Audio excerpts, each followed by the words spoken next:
प्रिय जेन्जी साथीहरू, के तपाईले आफ्नो मतदाता परिचय पत्र बनाउनु भयो त? मैले त बनाइसके। अघिल्लो निर्वाचनमा मैले भोट हाल्न नपाए पनि यो निर्वाचनमा चाहिँ म भोट हाल्छु भनेर आफ्नो अधिकार चाहिँ सुनिश्चित गरिसकेको छु। तपाईले गर्नुभयो त? यदि गर्नुभएको छैन भने म आज तपाईहरुलाई बताउने छु तपाईहरुले कसरी आफूलाई मतदाता नामावलीमा समावेश गर्नको लागि आवेदन दिन सक्नुहुनेछ भनेर। स्टेप एकदमै सिम्पल रहेको छ। मैले के गरेँ त्यो सबै तपाईहरुसँग शेयर गर्नेछु। यसको लागि सबैभन्दा पहिला तपाईहरु election.gov.np वेबसाइटमा जानु होला र तपाईले यहाँ मतदाता नामावली प्री रजिस्ट्रेसन र अद्यावधिक भन्ने सेक्सन देख्न सक्नुहुनेछ। यहाँ क्लिक गर्नुहोस्। अब नयाँ दर्तामा क्लिक गर्नु होला। अब आफ्नो मोबाइल नम्बर राख्नु होला। अब आफ्नो नम्बरमा आएको ओटीपी यहाँ राख्नु होला। अब नयाँ दर्तामा क्लिक गर्नुहोस्।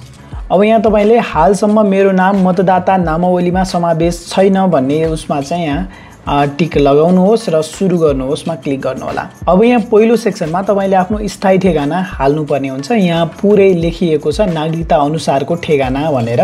तपाईले यहाँ आफ्नो प्रदेश कुन हो, जिल्ला कुन हो, प्रदेश छान्नुस्। त्यसपछि जिल्ला छान्न सक्नुहुनेछ। त्यसपछि त्यसैगरी यहाँबाट गाउँपालिका, नगरपालिका, वडा, मतदान केन्द्र कुन हो भनेर चाहिँ यहाँबाट छान्नु होला।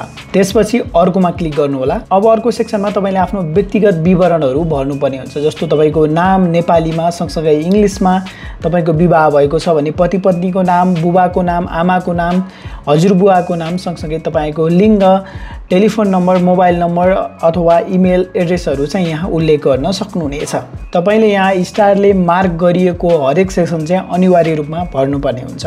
अब यहाँ मागे जति सबै व्यक्तिगत विवरण हालिसकेपछि अर्को सेक्सनमा क्लिक गर्नुहोस्। यो सेक्सनमा चाहिँ तपाईले आफ्नो नागरिकताको विवरण उल्लेख गर्नुपर्ने हुन्छ। जस्तो यहाँ तपाईको नागरिकतामै दिएको कुराहरू हुन्छ। जन्ममिति नागरिकता अनुसार के छ, नागरिकताको नम्बर, सँगसँगै राष्ट्रिय परिचय पत्र नम्बर छ भने त्यो राख्दा पनि भयो, नराख्दा पनि भयो, कम्पलसरी छैन।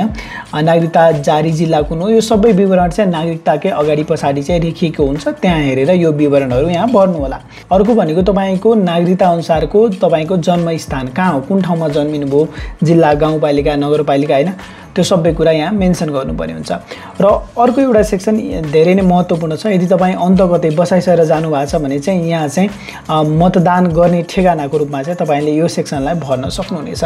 र यो सबै कुरा भरिसकेपछि तपाईले यहाँ चाहिँ नागरिकताको फोटो अगाडि र पछाडिको चाहिँ फोटो खिचेर स्क्यान गरेर चाहिँ यहाँ तलको सेक्सनमा अपलोड गर्नुपर्ने हुन्छ। अर्को सेक्सनमा तपाईँ अपाङ्गता हो कि हैन भनेर खुलाउन सक्नुहुनेछ। हो भने कस्तो खालको अपाङ्गता हो, बोल्न नसक्ने, दुवै हात नभएको, त्यो कुरा चाहिँ यहाँ मेन्सन गर्नुपर्ने हुन्छ। होइन भने होइनमा सिलेक्ट गर्दा भयो र अर्कोमा क्लिक गर्नु होला। अब चाहिँ तपाईको मातृभाषा सँगसँगै समूह वर्ग के हो यहाँ छान्नुपर्ने हुन्छ। तपाईको मातृभाषा नेपाली बोल्नुहुन्छ कि गुरुङ हैन, यो कुरा चाहिँ सिलेक्ट गर्नु होला। सँगसँगै यहाँ समूह वर्गमा चाहिँ तपाईँ के समूहमा पर्नुहुन्छ, थारू, दलित, खसारे हैन, आदिवासी जनजाति, त्यो चाहिँ यहाँ सिलेक्ट गर्नु होला। अब यहाँ शैक्षिक योग्यतामा चाहिँ तपाईले आफ्नो शैक्षिक योग्यता सिलेक्ट गर्नुपर्ने हुन्छ। यदि तपाईँ पढे लेखेको हुनुहुन्छ, केही क्लास पढ्नु भएको छ भने यहाँ साक्षरमा क्लिक गर्नु होला। तपाईले कति पढ्नु भएको छ, एसएलसी सम्म भने एसएलसी, सँगसँगै एसएलसी मुनि छ भने पनि त्यो पनि यहाँको अप्सन चाहिँ रहेको छ। तपाईँ स्नातक गरिसक्नु भएको छ, ब्याचलर सकिसकेको छ भने स्नातक लगाउन सक्नुभयो। यदि मास्टर गर्नु भएको छ भने स्नातकोत्तर पनि यहाँबाट क्लिक गर्न सक्नुभयो। अर्को सेक्सनमा चाहिँ तपाईले सम्पर्क स्थान देख्न सक्नुहुनेछ। अब तपाईँ यहाँ भनेको छ नोट फोटो र औँठाको छाप दिनको लागि आवेदन फारमको प्रिन्ट अन्य आवश्यक सामग्रीहरू साथमा लिएर अनिवार्य रूपमा रोजेको स्थान र मितिमा जानु होला भनेको छ। यो चाहिँ यहाँबाट रोज्नु पर्यो। अब तपाईँ कहाँ जाने त? तपाईँ काठमाडौँ बस्नुहुन्छ भने बागमती प्रवेश छान्नुहोस्। सँगसँगै अब जिल्ला यहाँबाट नजिक पाएको जिल्ला भनेको काठमाडौँमा एकदमै भिड होला, भक्तपुर, ललितपुर जान सक्नुभयो। ओके, ललितपुरमा यहाँबाट क्लिक गरिदिउँ।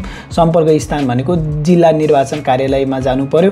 अब यहाँ मिति चाहिँ तपाईले सेलेक्ट गर्न सक्नुहुनेछ कुन दिन जाने हो भनेर। यहाँ पुरै यो चाहिँ प्याक रहेछ एकदमै। 28 गते चाहिँ खाली छ जस्तो छ।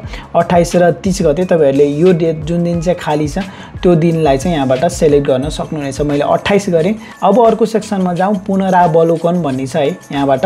अब यो सेक्सनमा चाहिँ तपाईले आफ्नो विवरण चाहिँ रुजु गर्न सक्नुहुनेछ। केही गलत भएको छ भने चाहिँ तपाईले यहीँबाट सबमिट नगरिकन अघिल्लो सेक्सनमा गएर चाहिँ सच्याउन सक्नुहुनेछ। नागरिकता नम्बरदेखि लिएर नामदेखि लिएर धेरैको मिस्टेक भइरहेको हुन्छ। सँगसँगै तपाईँ यदि महत्त्वपूर्ण कुरा भनेको बसाइसकेर अन्त गइरहनु भएको छ भने यदि त्यो विवरण यहाँ उल्लेख गर्नु भएको छैन भने पनि तपाईँको पहिलाकै स्थानमा जान्छ। त्यसकारणले यहाँ चाहिँ स्थायी बसोबासको ठेगाना भनेको छ त्यो ठेगाना चाहिँ तपाईँले अहिले अपडेटेड ठेगाना राख्नु भएको छ कि छैन त्यो कुरा पनि ख्याल गर्नु होला। यहाँ क्लिक गरिसकेपछि तपाईँले चाहिँ यो डाउनलोड गर्ने अप्सन चाहिँ पाउन सक्नुहुनेछ। यो फर्म डाउनलोड गर्नुहोला। सँगसँगै आफ्नो ओरिजिनल नागरिकता लिएर चाहिँ तपाईँले जहाँ सिलेक्ट गर्नुभएको छ निर्वाचन कार्यालय जुन दिन सिलेक्ट गर्नुभएको छ त्यहाँ चाहिँ भिजिट गर्नुहोला। तपाईँ काठमाडौँ बस्नुहुन्छ भने काठमाडौँ, ललितपुर, भक्तपुर तपाईँलाई जहाँ पाएको पर्छ त्यहीँको निर्वाचन कार्यालय गएर आफ्नो बायोमेट्रिक भेरिफिकेसन गराउन सक्नुहुनेछ। यो भिडियो तपाईँलाई कस्तो लाग्यो आफ्नो विचार कमेन्ट सेक्सनमा लेख्न सक्नुहुनेछ। यदि तपाईँलाई यस्तै भिडियो हेर्न मनपर्छ भने टेक कुरालाई सब्सक्राइब गर्न सक्नुहुनेछ। आजको भिडियोबाट भने म गणेश बिदा हुन्छु। नमस्ते।